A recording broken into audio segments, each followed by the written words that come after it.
My rich husband shouted, "Stop acting like you built this life."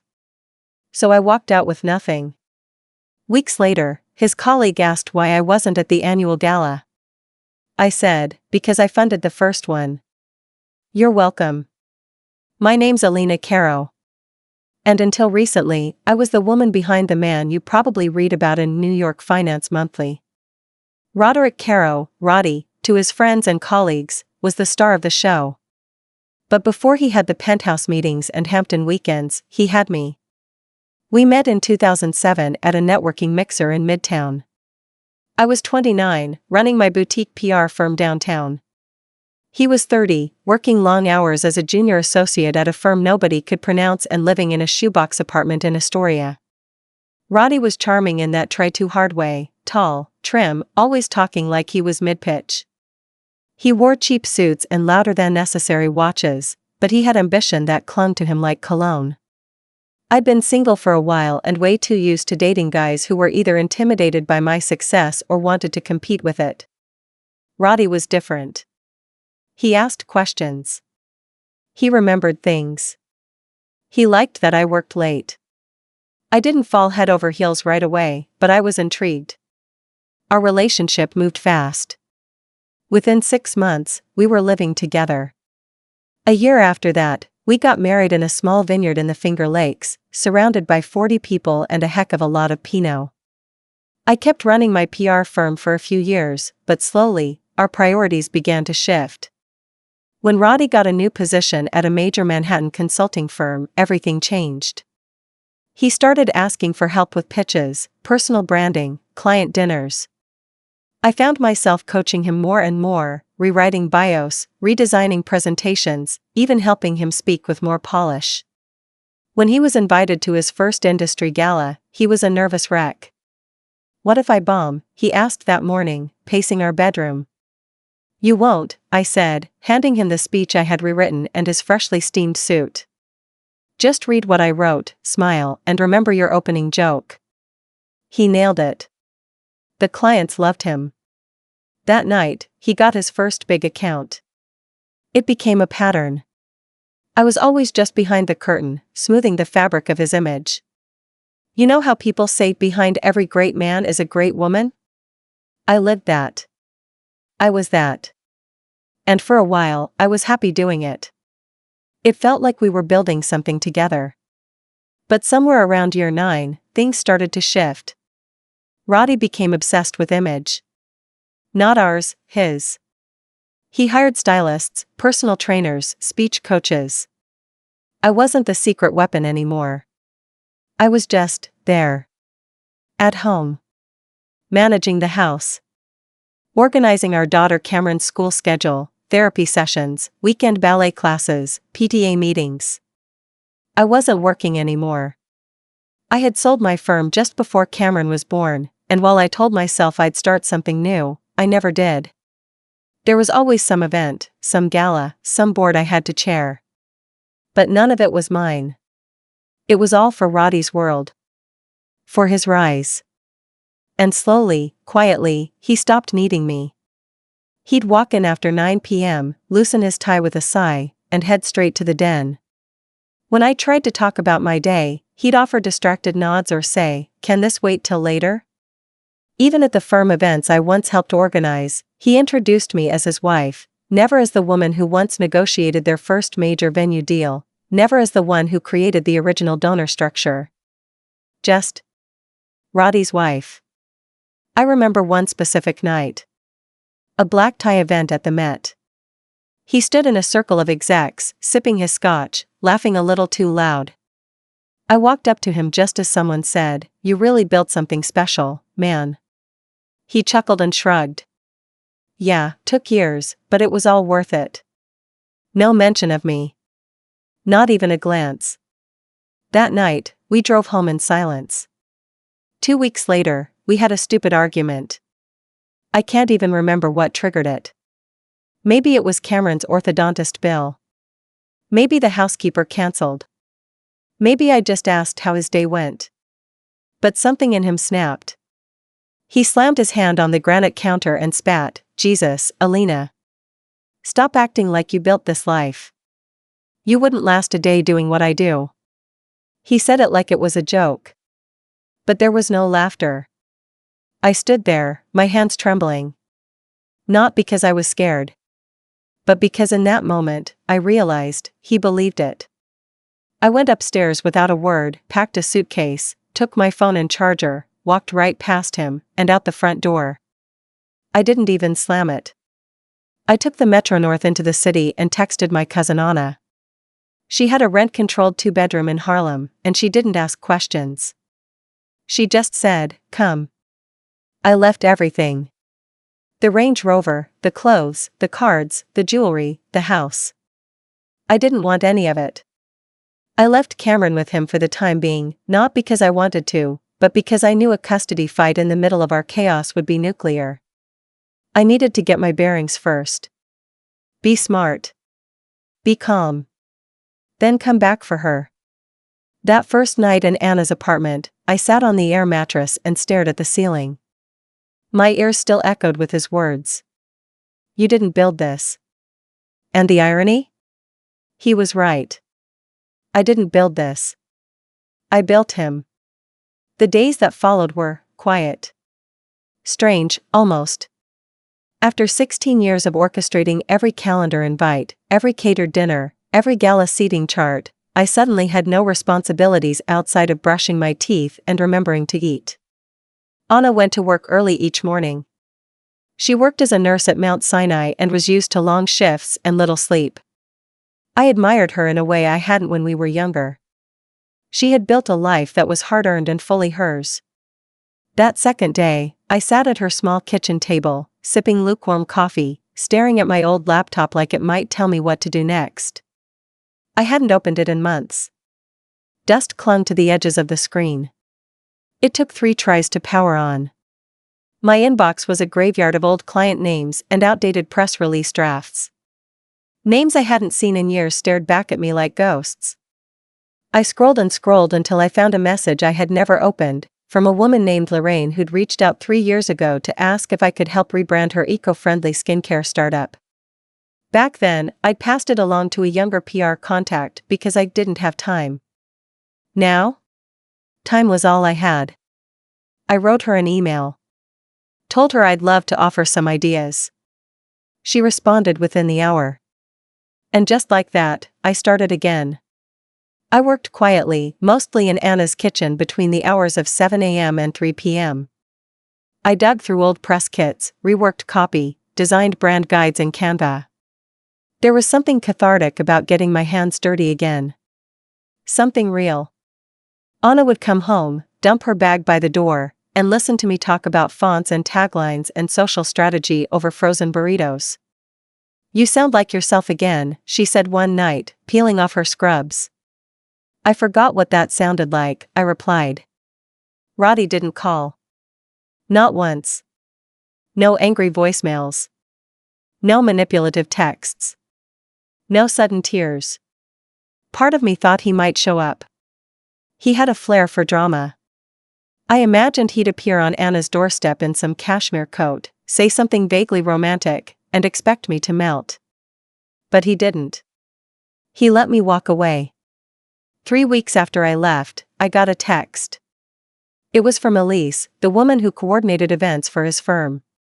She'd worked with me on the very first gala I helped throw for them, the one we held in a hotel ballroom off 6th Avenue, the one with the borrowed flower arrangements and discount lighting. Hey. Just wondering why you're not at the gala tonight. It's weird not seeing you here. I stared at the message for a long time. My fingers hovered over the screen. I could have ignored it. I could have given a short excuse. But instead, I typed exactly what I was thinking. Because I funded the first one. You're welcome. I never got a reply. But the next morning, I got a knock on Anna's door. It was Roddy. He was wearing the same coat he'd worn on our last vacation together, something Italian and too expensive. His face was drawn. He looked older. Like someone had deflated the carefully sculpted image he wore like armor. Alina, he started. Can I talk to you? I didn't move from the threshold. I didn't mean what I said, he went on. Things have been rough. That deal I was chasing? It collapsed. We're losing investors. Cameron misses you. His voice cracked slightly. It used to melt me when he got vulnerable like that. This time, it barely registered. I stared at him, waiting for the part where he admitted what he really meant. Where he owned the years of erasure. The way he'd replaced gratitude with entitlement. The way he used me up until there was nothing left to admire. I know you helped, he finally said. I forgot how much. I didn't say anything. There was nothing to say. He reached for something in his coat pocket. A small envelope. I refused it without even asking what was inside. I'm not here for that, I said simply. We stood there in silence.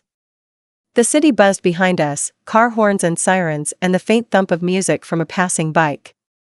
I want to work out custody, I told him. Cameron deserves stability. Let's not turn this into a war. He nodded. Slowly. Okay. That was the first real conversation we'd had in months. And it lasted less than 3 minutes. After he left, Anna came out of the hallway, arms folded. That was civil, she muttered. It was transactional, I said. But that's all it needs to be. In the weeks that followed, we worked out a schedule.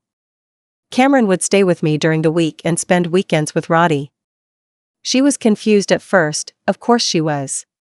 She was 10. She didn't understand why Mommy suddenly lived in a 2-bedroom walk-up and not the house with the pool and the theater room. But kids are smarter than we give them credit for. She adjusted. She started asking questions. Why did you leave, Mommy? I needed to remember who I was, I told her. She seemed to get that more than most adults would. Life didn't magically become perfect. I still missed having a dishwasher. Still sometimes stared at a $7 coffee like it was a luxury I couldn't justify. But I felt like I could breathe again. I slowly rebuilt my client list, some old contacts, some referrals. My business grew one pitch at a time. One brand audit, one press release, one logo consultation. And eventually, I renamed the whole thing. Caro and Company. I liked the irony. It was never his name that built our life. It was mine. The name started circulating in small circles again. Friends of friends. Word of mouth. My inbox got fuller. My calendar got tighter. My bank account, finally, started showing signs of recovery. Then, one afternoon, I got an email. It was from someone at Roddy's firm. A junior exec I'd met once at an event, asking if I still had the original files for their Gala branding from back in the day. I almost laughed. I sent a simple response, no, but I'm sure your CEO has a backup somewhere. Good luck. No smiley face. No warmth. Just facts. It was strange being on the outside again. Watching them scramble to replicate what I had built quietly, invisibly. Watching Roddy try to play emperor without the architect. He never said it, but I could feel it in every awkward reach out, every hesitant assistant email. They were feeling my absence. Things became eerily familiar after that, like life had hit the reset button, but this time I was playing on my own terms. Every week, Cameron would drag her backpack through Anna's doorway, toss her ballet flats in the corner, and plop onto the couch like she'd been on some emotional pilgrimage. I'd make her favorite tomato soup and grilled cheese, and she'd talk through her week with the kind of clarity only a 10-year-old could muster. Daddy's friend Trina is at the house a lot now, she said one Thursday evening, casually biting the crust off her sandwich. My jaw clenched for a second, but I kept my voice neutral. Oh? She brings her dog. It peed on the couch and Daddy didn't even care. Can you believe that? I could, actually. I hadn't asked about his love life. Honestly, I hadn't thought about it much. But now that it was in front of me, in Cameron's small, unfiltered voice, it landed heavier than expected. Still, I refused to be dragged into that narrative. This wasn't a soap opera. I didn't leave to compete with whoever came next. I left to find what was left of me. My work picked up steam. I signed my 5th new client just before Christmas, a wellness brand based in Montclair that needed a full rebrand before launching their flagship store. They found me through a former client I had worked with before Roddy even knew how to tie a Windsor knot. There was something deeply satisfying about being remembered for my own work. Not as his wife. Just me, Alina. One afternoon in late January, I was working from a coffee shop near Bryant Park when an email pinged. It was from Elise again. Subject: thought you should know. The message was short. They're trying to recreate the Gala formula this year, but it's a mess. The venue fell through. Donors aren't responding. He's in full meltdown mode. Everyone's asking where you are. I didn't respond. Not out of spite. Out of peace. I read it, sipped my lukewarm oat milk latte, and closed the tab. Later that night, I sat at the table with Cameron as she finished her math homework. She was wearing Roddy's old college hoodie, swimming in it, pencil in hand, brow furrowed like she was solving quantum physics. "I'm glad you're here again," she mumbled without looking up. "I'm glad I'm here too," I replied, and meant it. A week later, Anna and I were reorganizing her hallway closet when she pulled out an old box labeled Gala Archive. "Thought you might want this," she said, brushing the dust off. Inside were paper printouts, RSVP lists, table maps, even handwritten notes in Roddy's terrible all-caps penmanship. One note caught my eye. It was a seating chart for the first gala. The one I had planned on a budget so tight we used candles from IKEA and passed off Trader Joe's wine as boutique imports. My name was scribbled at the bottom, Alina fix lighting again. Just that. No thanks. No recognition. Just a task. I folded the page and tucked it in my purse. Not because it hurt, but because it reminded me of how far I'd come. Back then, I thought I needed validation from people like Roddy. From rooms filled with men who didn't look at me unless I was refilling their glass or smiling through a speech they barely listened to. Now, I sat at tables I chose. Wrote my own speeches. Worked with clients who saw me as the expert I had always been. A few weeks later, I got another email, this one from one of Roddy's new assistants. "Hi Alina, not sure if you still do events, but Mr. Caro suggested we reach out to see if you'd be willing to consult on this year's gala. We've hit a few snags and it would mean a lot to have your input." I stared at the email for a long time. I won't lie, part of me felt vindicated. The high road was satisfying, yes, but so was the quiet arrival of the truth. They needed me. They always had. Not just to throw parties. To build. To brand. To solve. To make people look good, feel seen, feel important. I knew I could respond with something scathing, something passive-aggressive. But I didn't. I just closed the laptop, tucked Cameron's permission slip into her backpack, and went to bed. 2 days later, a check arrived in the mail. From Roddy. $10,000. No note. I didn't cash it. Instead, I mailed it back with a sticky note attached. "You said I didn't build this. Keep your money." The next time I saw him, it was a brief exchange at Cameron's school pickup. He looked different. Less polished. Like someone who was finally being forced to stand on his own feet. He didn't mention the check. He didn't mention the gala. But I noticed how he watched Cameron run up to me, arms flung wide, screaming MOM, like I was the only person in the world who mattered. And maybe I was.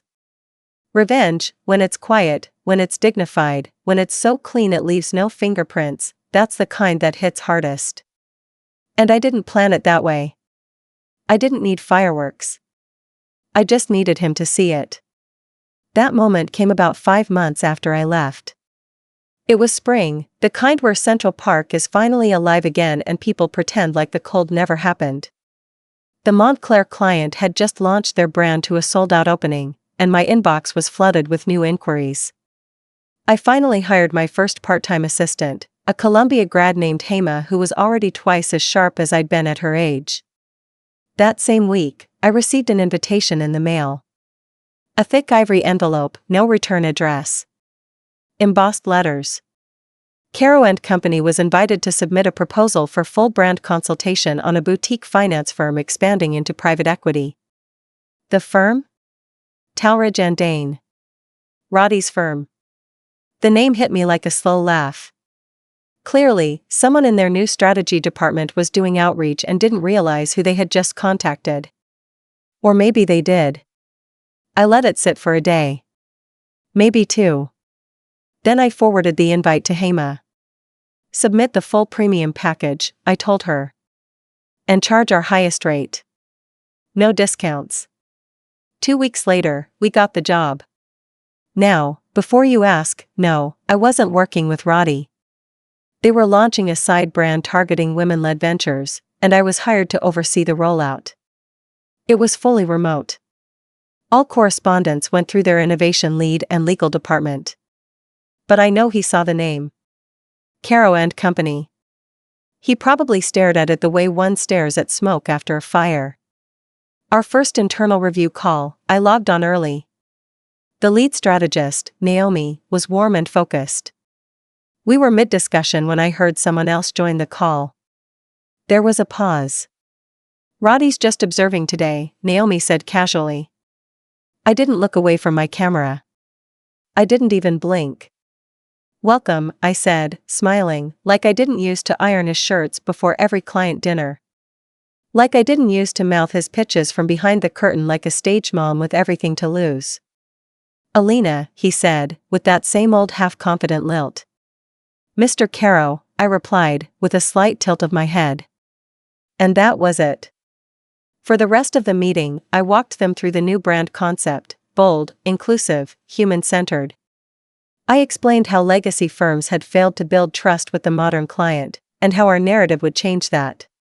Roddy didn't speak. He didn't need to. He just listened to the woman he once told couldn't last a day in his world, now reshaping the future of the very firm that crowned him. That was the moment. Not loud. Not bitter. Just quiet power. The project wrapped 2 months later. It went off without a hitch. The brand debuted to press features, glowing client testimonials, and an invite-only pitch event in Soho. I was offered a retainer to stay on. I politely declined.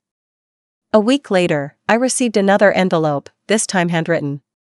No logo. Inside was a card. Just my name on the front. Inside, you were always better at this than me. I know that now. Or I didn't cry. I didn't smile. I didn't respond. I tucked the card into a file folder marked Old Business. Because that's what it was. Old. Finished. Accounted for. Now, I live in a brownstone in Fort Greene. It's not massive, but it's full of light and life. Cameron has her own room, filled with books and sketchpads and fairy lights. I work from a home office with a real desk and a window that faces the street. I take client calls in slippers. I make dinner when I want. I sleep soundly. Cameron tells me I look happier now. And sometimes, when we pass a shiny black Range Rover in Manhattan, she'll whisper, "Looks like Daddy's." I just nod and keep walking. I don't need to look back. Because the most satisfying revenge? It's not screaming or sabotage or scorched earth drama. It's living well. It's succeeding without them. It's watching them realize you were the best part of the life they thought they built alone.